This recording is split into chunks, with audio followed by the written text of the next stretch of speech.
This VOD is going to be a little bit worse in terms of, I believe it is just a spectator VOD. I think this was a really good game he had, where he felt really good about putting everything into play. He messaged me about like forgetting to record it, but I think he probably still wanted to send it in. Sure, sounds good. So I think we won't be able to see like his clicks or like precisely how he's comboing or what he's looking at on the map, right? Won't be able to like see if he's typing or anything, but it does look like a pretty good game, so I'd assume he didn't do any of that. Cool. All right, we're live. I'm going to go back. I know that we did this Friday, but I would like to, or not Friday. Yeah, Friday. I would like to remind myself and everybody. Hello, everyone. It's me and Suki. It's League of Legends time. General, play Jhin. Micro, utilize your E throughout the game and or utilize every piece of your kit. And macro, let specific focus on wave management and back timing. So we're going to do that. I can't imagine you move. We're still bronze 2. Oh no, we're bronze 1 now. Yep. Nice. We got the rank up. I will update Getting this. up there. Getting up there. Where is it? Bronze 1. All right. Yep. Okay. We're going to get into VOD. Yep. So just before we jump straight into VOD, looking at the match history, it looks like a 17-3-10 game. Looks like we got very fed, so I can't judge the Collector too much, but obviously Collector's pretty bad here. I would probably go Bloodthirster or GA. Maybe Mercs. Mercurials. I would go Mercurials here rather than Collector.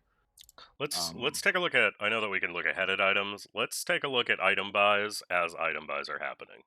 Yeah. Does that make sense? I'd go over the yeah, for sure. I'm just going over the quick, like, because there are a few mentionables in regards to like much better CS this game. Cool. But yeah, I just wanted to do like a quick 2-minute overview of that. Oh, sure. Before we jump. Yeah. That's pretty much all I had to mention. Okay.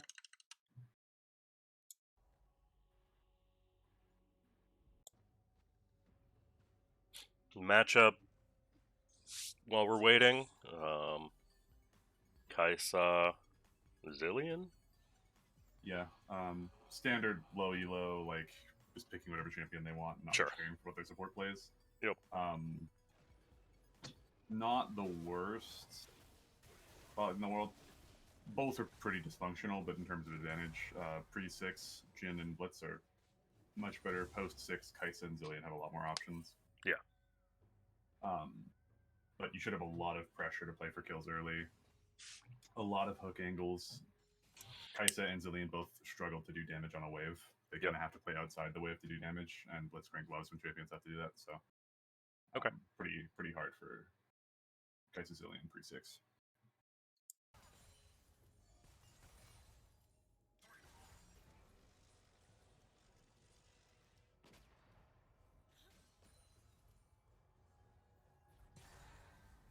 Is there a little bit of like a frame issue on the VOD for you too? Kind of, yeah. Not a ton, but a little bit of like stuttering. Oh, really good hook. Obviously, optimally, we want to be like saving our 4-shot for when the hook comes out, but I don't think that Blitz was ready for that hook. Yeah, I don't think that hook was readable.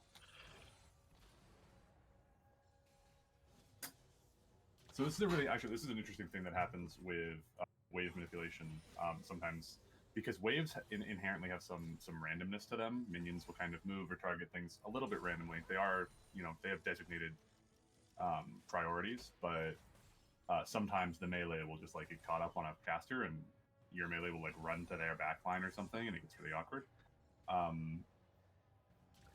Be on the lookout for that kind of thing when you're pushing for level 2. Because when there's 2 people in a lane, it takes 1 full wave, 3 melees and 3 casters, and then specifically 3 melees to hit level 2. If you do a full wave and then 3 casters, you won't hit level 2. It takes the 3 melees. So if one of their melees, like in this game, one of the melees on their side ran behind their caster wave for some reason, you guys ended up like getting really awkward where you didn't get level 2 because the melee was still alive. that can really mess up your level 2 play. If they're pushing for level 2 as well, and then you don't realize that that melee is back there, and you try and push for it, and you think you're about to get it on that minion, and then you realize there's just one whole minion in the back line you didn't kill. It's happened in our varsity games. It's happened in pro games. It gets really, really awkward with pathing sometimes. But just be on the lookout for that with wave manipulation. Be on the lookout for like when minions are doing some funky stuff, because it can catch you slipping. Definitely good so far. I would say there's probably been some more. Oh, here we go. Let's click on the minion. It's fine. I was gonna say there's definitely been a couple more moments where you could have traded. It's like going for poke trades, playing a little more aggressive when you know Blitzcrank gets hookup. But I think all things considered, like, our specific recommendation and goal is wave manipulation and back timing.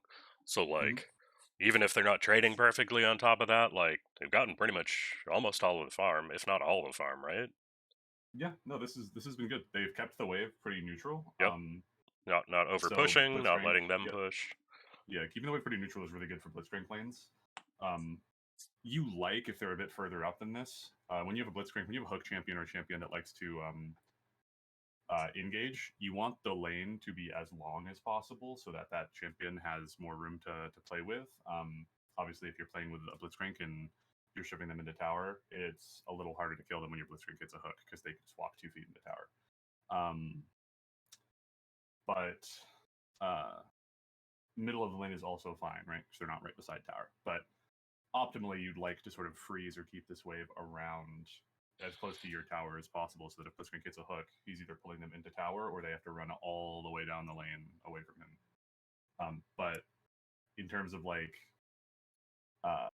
bad, okay, excellent, I would consider this like okay to good, where you're keeping the wave very neutral, you're not taking any bad health trades, you're letting Blitzcrank play around in the bushes, and that's pretty much, that is an acceptable outcome for wave manipulation here. And obviously, like, you're getting a lot of the CS here, which is really good. Mechanics in CSing has definitely got better on Jhin. And I'm sure, like, you'll see, if you look back at your Xayah VODs, Shoiko, you'll definitely see the difference between your CSing on Xayah and your CSing on Jhin, right? That's something to keep in mind when we talk about, like, going into practice tool and practicing your CSing. Make sure that you're thinking about, like, champions are different. Each champion is different. So if you're going to be picking up Xayah, go into practice tool and do that same CS routine you do with the Jhin. Like, start brand new, fresh. Like, learn it entirely, anew with Xayah. Because otherwise you go into games and you're like, oh, I know how to CS. I practice tooled it with Jhin. And then you're playing Xayah and your CSing looks really bad. And it's like, oh, they're totally different champions, so the CSing is different. Okay, trade. Good W. Good sidestep. Really good trap placement. Definitely better on the trap placement there. Flash Nice. forward, Q-auto. Nice. Good job. And we should hard crash this wave and recall. Yep.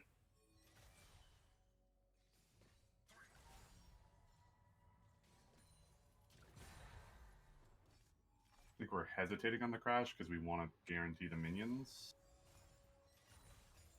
Press B. Press B. Does this wave crash? I can't see what it is. Oh, it might not. I think it crashed. I think it was taking tower shots. Yeah. Good recall timing. You want to get that wave in with a little more urgency than that. It's okay to miss 1 or 2 melees if you're forcing the wave in, because if your back is late, you'll miss more minions than the 2 you're going to miss by overshoving too fast. Wish I could see the buy. There it is. Okay. Yep, Collector, boots. Boots Nuke River. That is very good. Probably, yep, that's what I would have bought here. That's good.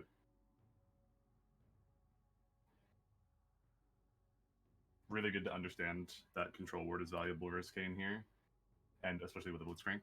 So you don't need a potion in this lane, but going nice, looking for the W on minion in lane. Good job. So here's where we're going to look at, with Blitzcrank, you want to freeze this, right? You want them to be as close to your tower as possible. Do we know that they are dragon? No. Yeah. But even if we do, there's nothing we can do. Sure. It's not our timer to play on. So here we're hard shoving, right? It's kind of no reason. You could have just frozen it at your tower, and Kai'Sa will just miss all of those minions. They'll die to her minions, and you'll just be frozen. So they have to walk all the way back up when they get back to lane, and then Blitz can just hook. And then if they die on that hook, while you're still frozen, Kai'Sa is just out of the game forever, right? So try and think about when to freeze, when and one thing is, as you get more advanced into wave manipulation, try and think about all the different factors about why you're doing things. Don't just think about like, oh, what about my back timings? What about my buy timers? What about where I want to be? Try and think about where your support wants to be as well. Like in this lane, does Blitzcrank want to be near their tower, or does he want to be way back at yours?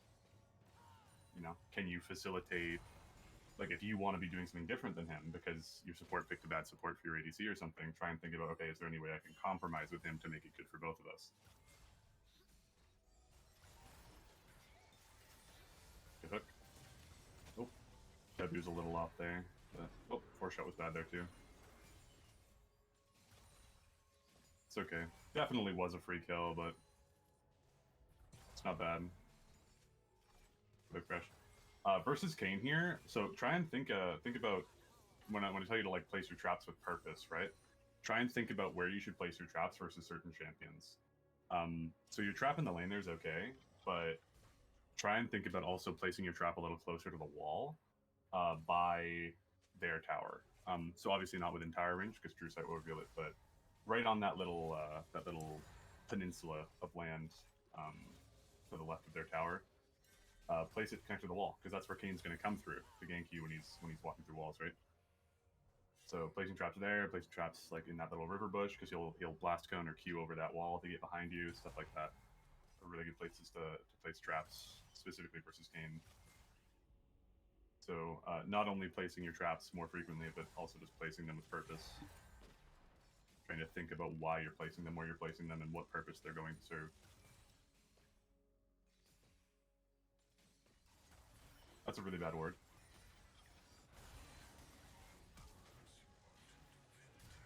That's okay. Oh. Oh, you get both here? Almost. Oh, close. Still very good. She has to miss wave. We should recall here. We shouldn't grief for plates. Unless it's if it's I the think first one plate. It's okay. Yeah. Okay. Okay. Yeah. Maybe we go for two. Yeah. Just going one here is optimal. Yeah, I was gonna say. Like you can get the second, but now your recall's late. Oh, reading for a third. Yeah. Want to make sure, like obviously you want to be able to capitalize as much as you can. So I'd hate to give you some generalized advice like, oh, play it on the safe side. But just try and think about like, am I going to get back in time to be proactive with my wave? Am I going to get back in time to make a decision with what I do, or am I going to get back in time? Like, am I going to be late? So what I do is now determined by what the enemy ADC chooses to do. You know, because you want to be in the driver's seat. The longer you take to recall, the less options you have to react.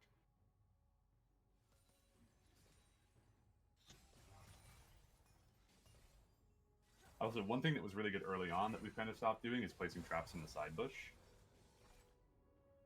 Obviously, we had the Blitzcrank hook into the Jhin trap earlier in the middle bush in bot lane. That was really good.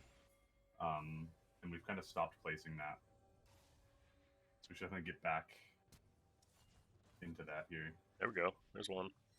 Yeah. 97 CS at 10 is beautiful, by the way. Yep. Very good job. And just think about the fact that, like, if your back timers had been a little earlier and some of your CSing had been a little bit cleaner, this, like, you would be perfect CS here, right? What is actual perfect CS? Is it like 12 a minute? The number, well, I think the max amount of CS you can have without jungle camps at 10 minutes is like I think it's like 116. Okay, yeah. So 97 is pretty damn close, but yeah. But max CS outside of that, you know, when you start counting like taking jungle camps or certain things like that, max CS can actually be very high. I think the record is usually held by mid laners who take Raptors on repeat.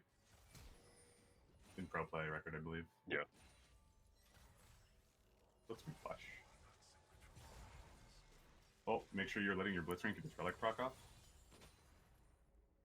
Okay, so thinking about that. So here, I'm just thinking about wave. Is it ever their responsibility? Like, I'm trying to think of next steps because we're obviously farming really well. We're doing pretty well in lane. We've got the Mhm. waves kind of going as we have dictated for the most part. A couple of late backs, but not drastically late, right? Right. Like overall, like I said, like, on a gradient of like bad to good to excellent, or beginner, intermediate, advanced, this is definitely trending into intermediate, very solid intermediate play. If you like, obviously better players will take advantage of the mechanical disparity, but in terms of like decision making on the wave, you're not making a decision here that would indicate that you're a bronze player. These decisions are like slightly greedy or slightly wrong, but not to a degree that's punishable by any extreme means. Nothing that makes you drop a lot of CS, nothing that puts you in position to be killed, um, nothing that puts you at an item disparity that like makes you worse than enemy champions. So far looking pretty good, yeah. So next step, like here, we have basically crashed this wave, or at least shoved this wave.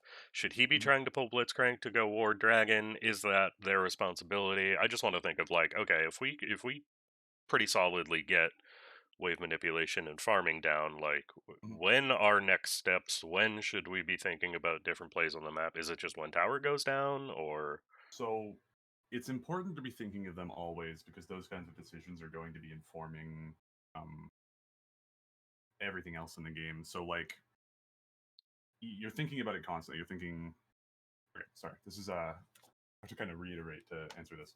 sure? Um, it's not necessarily thinking about warding or pulling Blitzcrank up or going for dragon, and it's more so thinking about recognizing. The next step would be thinking about recognizing the conditions outside of your lane.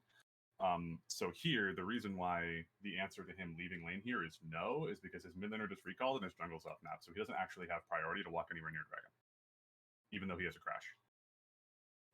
Because Kaisa needs to catch the wave, Zillion doesn't. And if both of them walk up river, Zillion walks behind, Vlad walks down. If the jungle's on blue side, they're dead. That's a free dragon, right? Um, so so I would say the next steps would be thinking about and recognizing those things. Thinking about when you're in this position, if you're confident with making these decisions quickly, accurately, and executing them, like getting this wave crashed and then having this timer to eventually do something.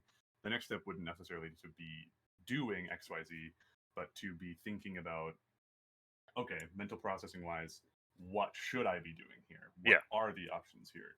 Um, and then being able to recognize what I just said, being able to recognize, okay, is my mid laner in lane? Do we have wards around Dragon yet? Like, is Pixel warded? Do we know if they have Pixel warded? Um, is my jungle coming back to bot side or is he going top side? Do I think their jungle is top side or bot side? Those things. And like you kind of want to, at the beginning level, do one at a time. Just look for one of those things at once. Like right here, I would recommend the most important thing is to think about are my jungle and mid laner on the map? Is like the first condition you should be thinking of when you're going to do anything like walk into a jungle. Is do I have a team here? Um, and then you work in the other ones as that becomes a more natural process for your thinking. So once you're comfortable pushing your lane and manipulating this wave and making these decisions, you think, okay, is my mid laner and jungle on the map? Do I have a team? Okay, yes, no. Do I have priority to move? Do we know if they have any vision around here? Do we have vision around here? Can we move to get or clear vision around here? Um, what happens if I do XYZ and they do ABC? Um, and working those things in one by one until you get to a point where you're making an informed decision about what you're doing. You don't necessarily at this moment have to worry about capitalizing on what you notice. If you start working in that condition and you think about, okay, is my mid and jungle here? And the answer is no or yes, you don't necessarily at this stage have to work on formulating a plan based on that and executing anything. It's just getting you in the habit of noticing it so you can then learn what to do with it later. okay. So our real next steps, and I'm trying to put this into notes here. Um,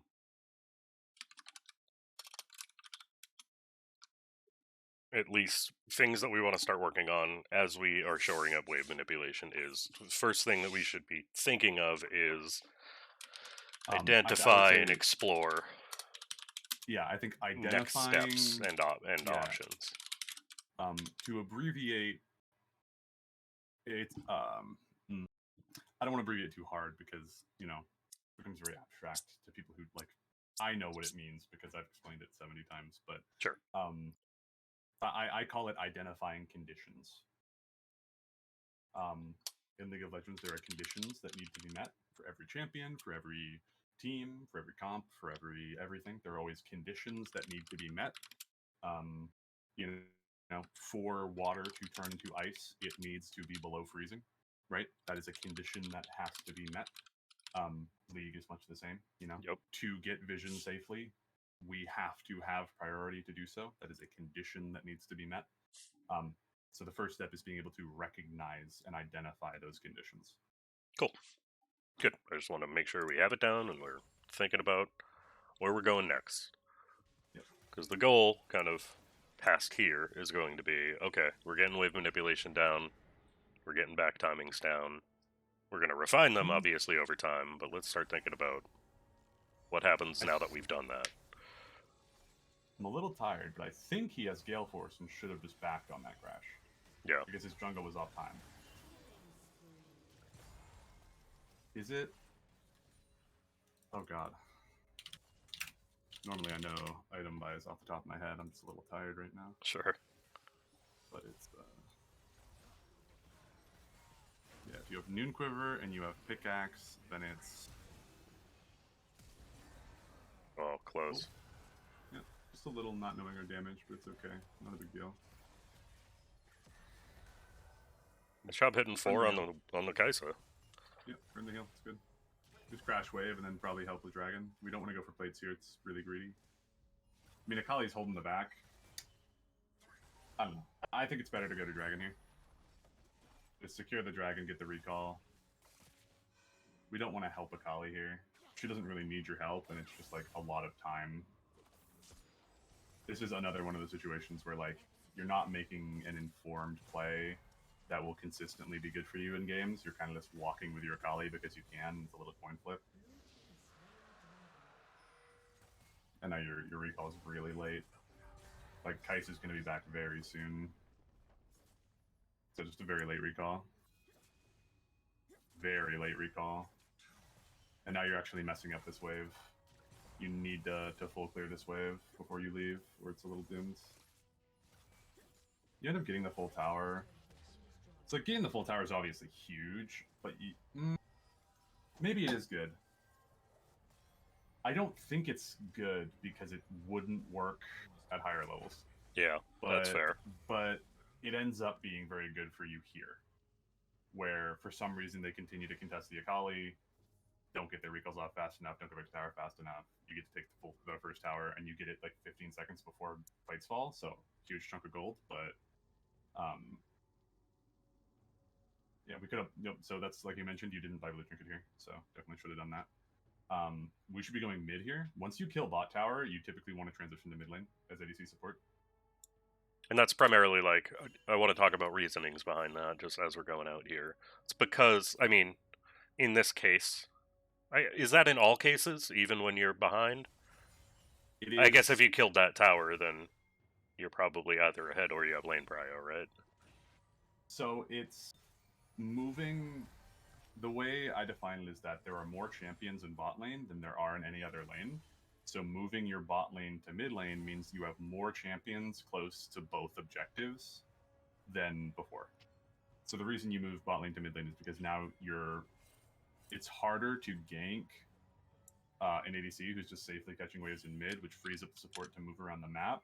And also, if you want to move to Herald or to Dragon, you have 2 champions in mid lane that can move to either one, rather than you only have 1 champion in mid that can move to Herald if you only have your mid laner in mid still. So there are some situations, very rarely, where you wouldn't move your bot lane to mid. But I'd say, as far as solo queue, and especially up until very high elo, as much as you need to be concerned with, you should just move mid after killing bot tower. 147 CS at 15 is still very good. We're doing a good job of like continuing to catch waves. You know, we move mid here and catch some waves. Yeah, and see how the Akali goes and fills bot. Yep. And Akali likes this because if she ends up in a 1v1, she wins, right? Yeah. So.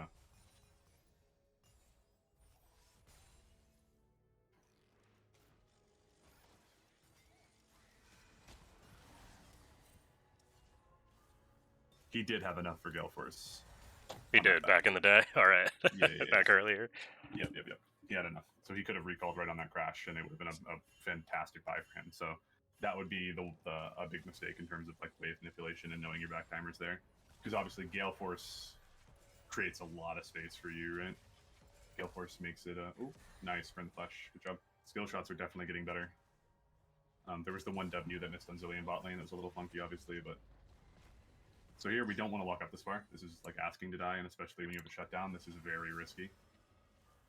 Yep, like if Kane just goes around Raptors and Vlad flashes on you with R, you die here, right? There's no counterplay. So we just give up 800 gold, potentially lose the game on that if Vlad gets it.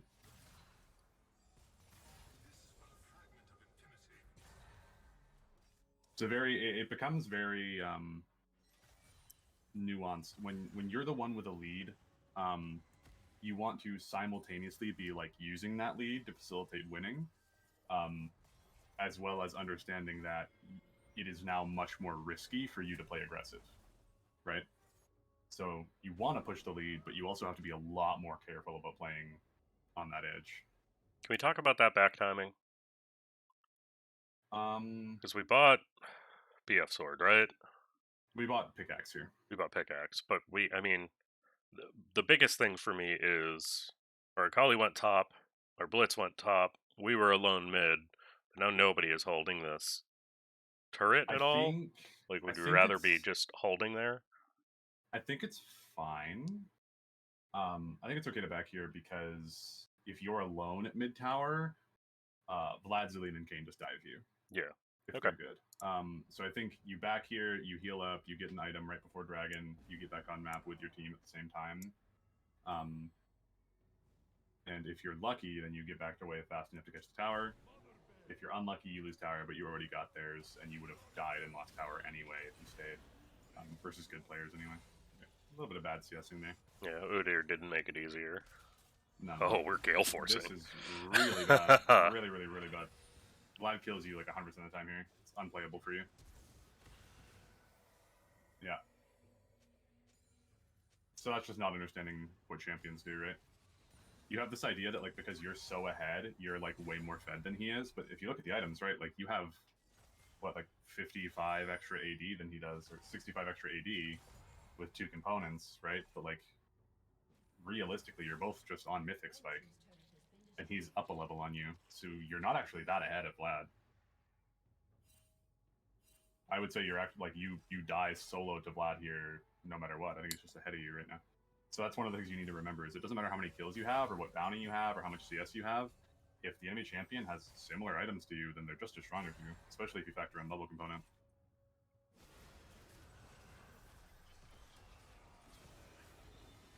Good R. But that's like, we got a little lost in the sauce there, right? Because we went, if you die there, you have to think about like the consequences of your actions, right? If you go in there and you die to Vlad, oh, dead, yeah. If you go in there and you die to Vlad, you were coming back on the map as Dragon came up. So you go there, you die to Vlad, you get 850 gold, and then they get Dragon for free because the Fed ADC is dead. That's just like a game-throwing play, right?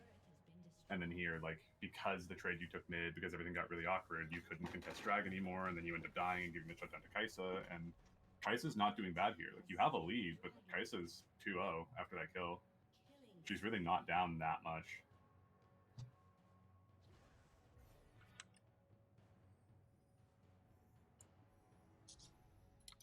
So we just have to understand our risk assessment, like, what do we stand to lose here?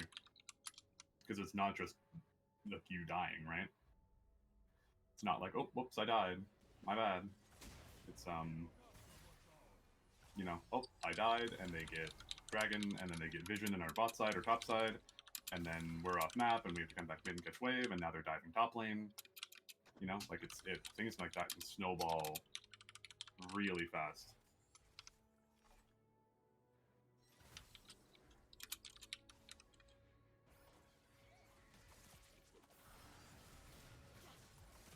Not a great W.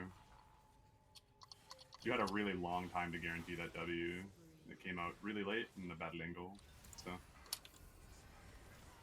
make sure that we're not getting like complacent in these games as we play them. getting complacent with like risk aversion, getting complacent with identifying our conditions.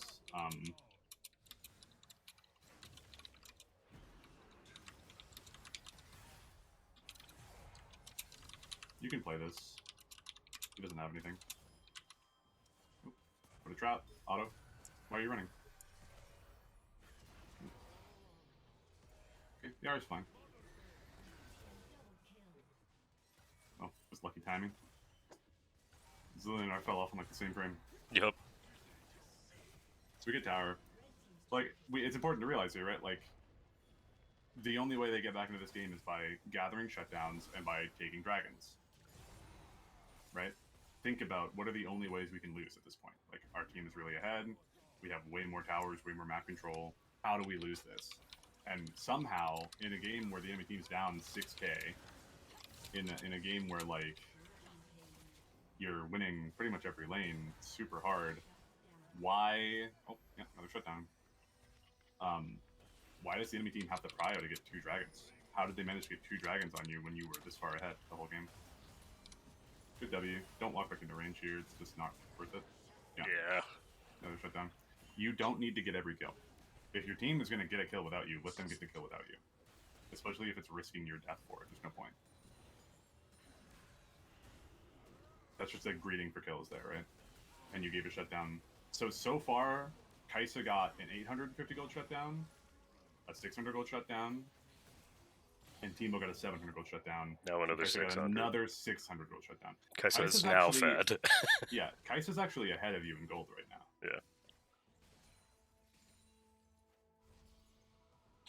And you're falling behind. I mean, not drastically behind, I will say, but like compared to the CS rate that you were at prior, you're now falling behind at this stage in the game, and it's because you're chasing kills and following people up to inhib turrets and stuff. Yep. Moving around for random towers, or Gale forcing on the Vlad, or going back in for the Teemo kill. It's a bunch of stuff that's like, you're not on the map to catch waves.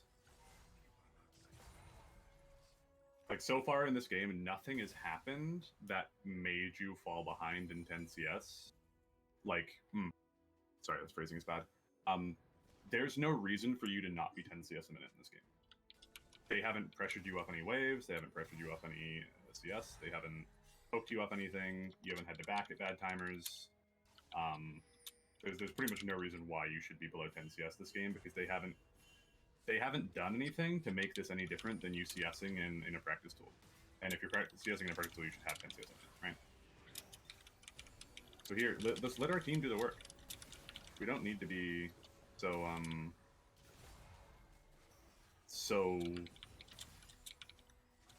fervent in our pursuit of doing damage in situations where our team is just catching one champion.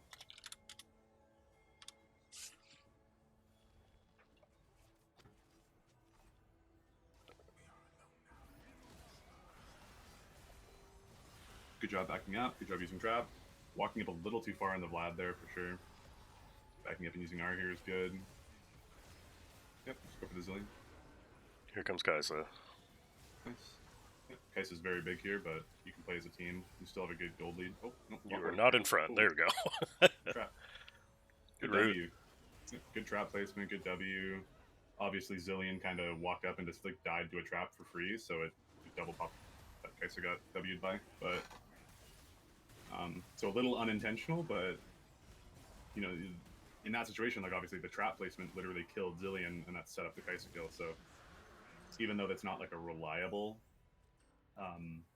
outcome there, the concept of like, look at how much just placing a trap can do for you is still very prevalent here. So that's bad CSing. Should definitely guarantee the cannon there. Remember the idea, like if there's not an enemy champion hitting you, there's no reason you should be missing any CS. Right? It's kind of like the idea of like, if you're doing a math problem and it's on like an exam you have 20 minutes to do, or if you're doing a math problem with no time limit, there's really no excuse for getting the math problem wrong with no time limit, right? Whereas like the 20-minute exam, like, yeah, the pressure, having time, like you have to figure it out. If you can't figure it out, you move on. That's kind of like what CSing under pressure is, where like you need to get it into tower on time, or you're getting poked out, something like that. Like that's kind of like the pressure of like, okay, it makes sense that you got this question wrong in this exam, but if you have unlimited time, like you can get a PhD first. yeah, like you're sitting in the wave. You can afford to use every ability on the wave. You can afford to use a little extra time to secure it, all that stuff. Then there's no reason to be missing it. Good job taking Raptors. Just optimizing our CS a little bit. May as well. We should take that cannon. There's still minions. Minions there. Minions. Walking to a fight's okay, but you could have cleared that very quickly. Yeah, you could have just stayed auto-queued and then walked up. Really bad positioning here. We don't want to be here. Yep. We don't want to commit to this walk-up. We don't want to be flanking the enemy champions. No. Oh. Yep. Yeah, we don't want to be flanking enemy champions as Jhin. It's never good. They just turn on you and kill you very easily. And because you committed to that R and committed to not pushing that wave, those minions actually didn't crash mid, so you're not getting damage on the tower. And you're still in a really awkward position, and you weren't with your team to actually play the fight because of the way you walked. And then should trade kill here. Oh, she misclicked an auto, I think.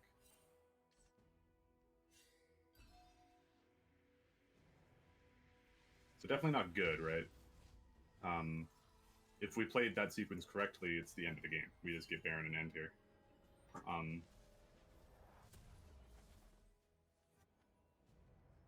We got another 11 minutes on this VOD. Yeah. This game should be over ages ago.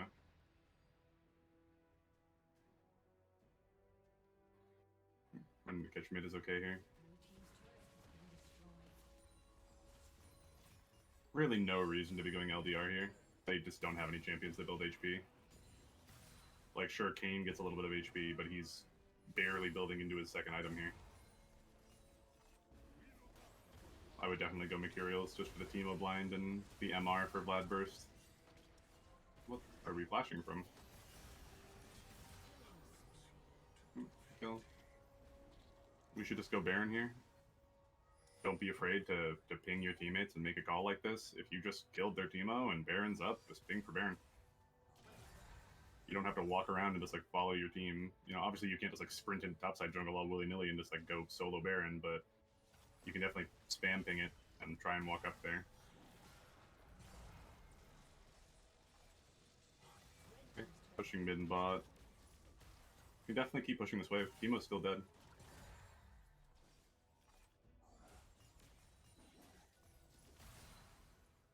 Nice. See, like when we're patient, we guarantee the cannon. We never miss it, right?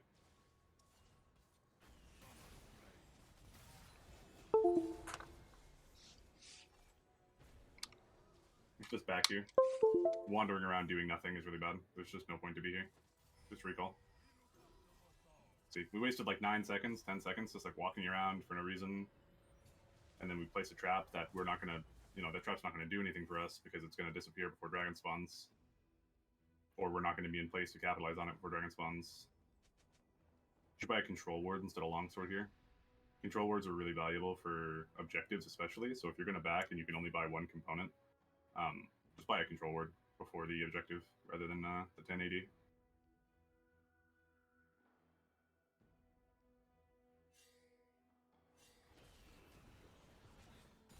Yeah, like the only reason this game is close is due to like the macro inconsistencies and then giving so many shutdowns to Kai'Sa. And the shutdowns giving to Kai'Sa where they started with you, right?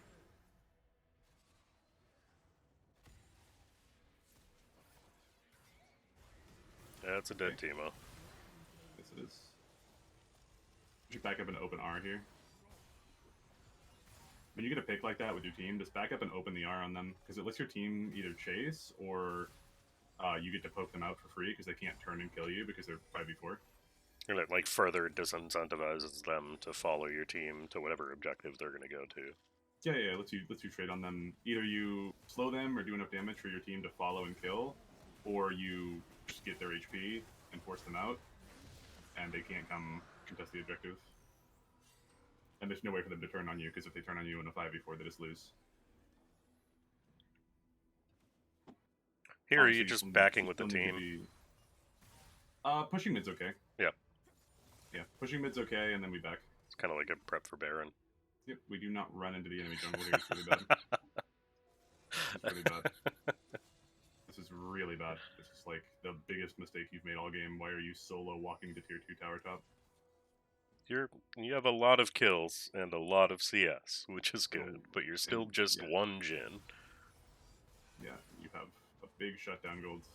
Right, like this isn't a play that works. Like the idea that Zillion just walked into you there isn't something you can reliably do. This was just totally coin flip. That could have just as easily been Kayn and Vladimir, and then you die, give an 800 gold shutdown, it's a 5v4, and they get to force Baron, and now you're losing the game. And it's entirely because we decided to walk into topside for no reason, right?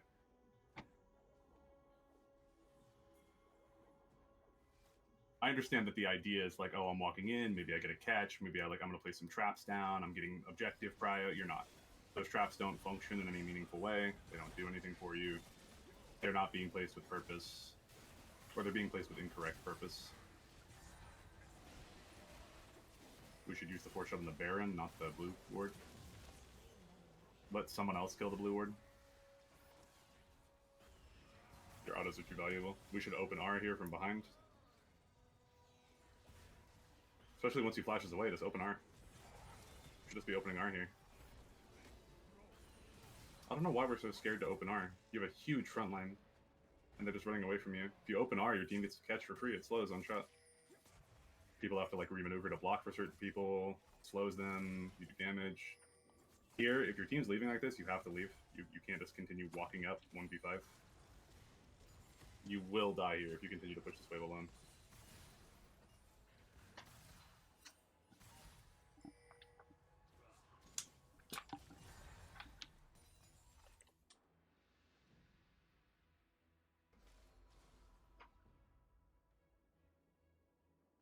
Why are you walking into bot side when your team's all top?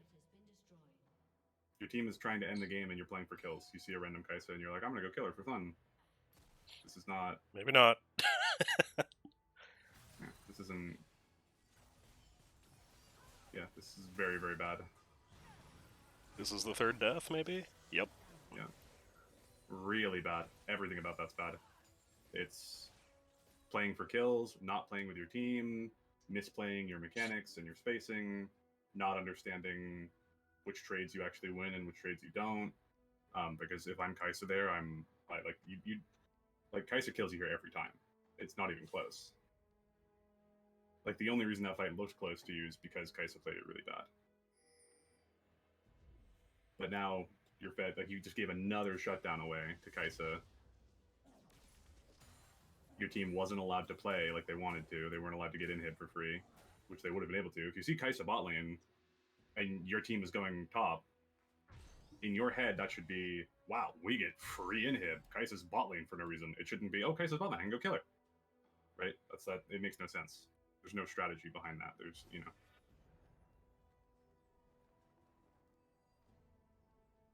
We have a tendency to get very egotistical when we get ahead. We stop thinking about anything strategical. We stop thinking about the game. We stop thinking about like, how can I close out this game on the enemy team? We start thinking about like, how can I do damage? How can I kill people? Hitting 4-shot feels good. And we start playing for that stuff. We start playing for dopamine. You can't afford to play for dopamine if you want to win games. And then obviously, like I said, like Collector is just bad here. Like they're all somewhat squishy, so it's not the worst buy in the world. It does damage. It's just like you don't need damage, and you do need to be able to live through. Yeah, what are we looking for as an alternative? Mercurials. Just GA? Mercurials, okay. Mercurials, so you can QSS the Teemo blind and the Zillion slow, and generally actually move speed, and it also builds out of MR, so it's really good for Teemo and Vlad.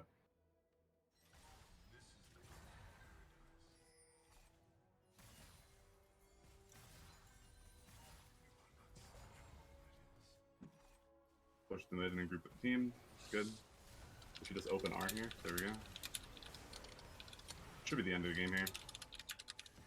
Looks like the enemy team's just gonna die. Ooh, really bad 4-shot in the R. Not sure where that one was going. Yeah. We shouldn't use that 4-shot on the ward. There's no point.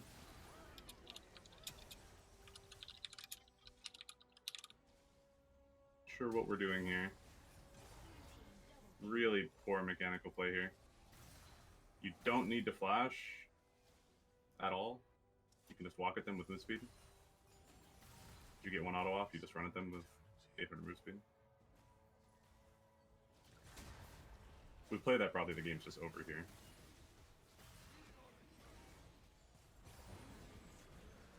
So, like, this is one of the situations where, like, you can't be expected when you're, like, when you're in a skill level, when you're in a skill bracket that you're deserving of, when this is your skill level and you're trying to improve out of it, you can't be expected to, like, hard solo carry the game to get out of it, right? You know, you're not expected to, like, be Smurf level to get out of an elo. You should be able to just, like, gradually improve. But it is worth noting, like, think of how many times in this game you could have taken control and just ended the game if you played properly. You know, like, if you put a Smurf in your shoes in any of these positions in the game where you made these mistakes, they do something that ends the game. You had opportunities to end the game here that you were ignorant to. So here again, we're walking mid alone. Our team is bot lane. We are an ADC. We cannot be randomly playing ego up versus 5 people in mid lane for kills. We need to be playing with at least some members of our team. We're just greeting really hard for no reason. Yeah. You should be dead here. He lives. But, I know, but he should be. But yeah, you just, it's like you're so ahead that it doesn't matter, but it's just not good. Let's get out of the habit of face checking their jungle's bushes. Yeah. Yeah, and you're full build here, so why are you wasting time doing Raptors? Like, this game should be over so long ago. Like, we're just having fun, I think. Which is fine, but better in unrated. Yeah.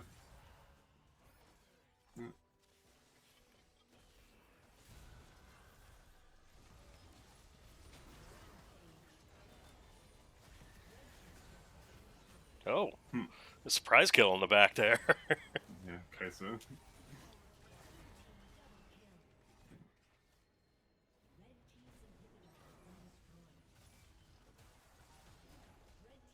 Like, there are certain situations where I recommend, like, play to what is the highest percentage play, or, like, what is the actual best play, even if your team doesn't go for it. So, like, in certain situations, if you're an ADC and your team is going to a lane that you think is bad, like, if your team keeps grouping in the lane where you already took down the inhib, instead of playing to one of the ways where, like, you could play on this, like, split, like 1-0-4 or something, and, like, you just go to that lane as a, like, form of protest, that's something, like, I will recommend sometimes, because it's like you should be getting in the habit of making the right play, not the play that your team is making. But in this game, like, you going mid, like, mid's not a better play than going bot. Your team going bot there is fine. Arguably better, because your colleague can get the solo lane, top lane, and then you guys can 4-man bot. So you going mid is just bad. And so it's like, not only is it misidentifying what the proper macro play is, but it's also not playing with your team, not playing to prevent your loss conditions, etc. I have tried to distill down everything into these notes.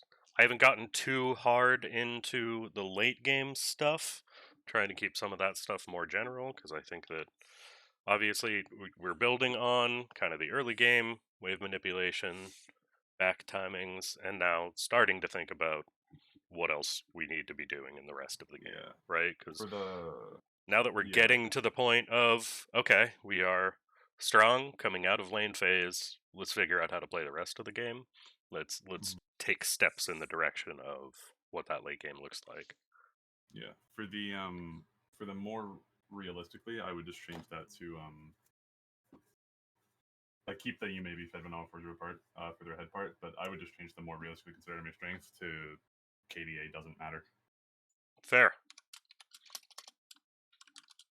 That's always the thing I tell people. KDA does not matter. I do not care how many kills you have. If you haven't recalled and spent the gold, you are not ahead. I don't care how many kills you have. If the enemy laner has similar items with less kills, you are still just as strong. Like, it's still an equal lane. You have to consider the fact that, like, KDA does not matter. It's just a number. It doesn't mean anything. It's a baseline to identify how much gold someone has, but if they're not using the gold properly, then it's just bad. It doesn't matter. It doesn't mean anything. Yep. So just to go in order here. Identifying conditions. So this is kind of that next step. Now that we're like, when you get back to lane, you've either taken a tower, or you've just gotten a couple kills, or you are ahead and your wave is crashing. Take a minute. What's going on with you? Where do you want to be? What's going on with your support? Where do they want to be? What's going on the map? Is there a dragon up? Is their team going toward the dragon? Do we have vision on it? What should we be doing? And just trying to think a little bit more consistently about For what's happening. for the play with your team late game, I would probably change to like risk aversion. Yeah, So we're gonna I get would there, so I'm going in order. yeah. I just Okay, good. yeah. Kidia doesn't matter. I have kind of put this in here. Is this too much, do you think, Suki, utilizing E almost on cooldown? It's fine. It's obviously there's a bit more nuance to it than that, but Mm, you want to at least be using it. You don't want to be using all of your charges so that you're bankrupt, but you want to have it always. You want it to always be ticking. Um, like with Jin's traps, you want one in the pocket and one on the ground at least at all times, so that you're making use of the fact that an extra charge is coming back up, rather than just like sitting on two charges and then you have traps that aren't being placed that you could have charged up to by now, right? yep. Um, I would so rather, personally, like, I would rather see you using it on the second cooldown, never letting it be up to 2 and just kind of stacked there. And I would rather dial it back if you're using it way too much, because it's way easier to dial something back than it is to dial it up. yeah, So let's overcorrect there, and then we'll talk about nuances once we kind of have the ability to talk about nuances. yeah, Don't be afraid to open fights with Arv with a strong front line. That was just, I think, fairly obvious in this game. Prioritize moving to mid lane after taking enemy bot tower, and then play with your team late game. What did you want to change that one to? risk aversion. I would type risk aversion, and then I would type take time to consider like what are the only ways we can lose. When you're playing late game, when you're thinking, don't just think about like, oh, how can we win? Think about how can we lose? Like, what are the ways that we lose here? Because if you're thinking about those things, that's what's going to stop you from doing that thing you were doing in this game, where you just walk into mid for fun, right? Because you're thinking, okay, how do we win? We need to get the towers. We need to play on here. We need to play to this lead. We need to play as a team. Blah blah blah. And then you think about, okay, how can we lose? If I get caught randomly in mid lane, we probably lose, huh? So Yep. you just don't do that. Yeah, so play risk averse, and I kind of added in here, take time to consider how you could lose. Don't give 1v1s or worse. Yeah. Most specifically, don't face check the enemy jungle bush. Yeah. Don't randomly go try and fight the Kaisa for fun. Don't face check the enemy bush when your team's trying to push. Yeah, stuff like that. Cool. All right, good progress.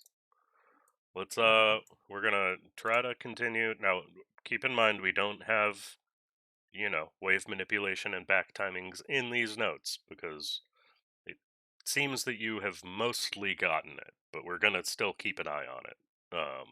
The idea is that all of the previous notes are still notes that you're putting effort into. It's just that like as you know, as you improve, you get more notes. But you know, um, even professionals have to brush up on the basics, right? So Yep. you always want to sort of keep those things in mind and keep integrating them and keep taking care to consider those things.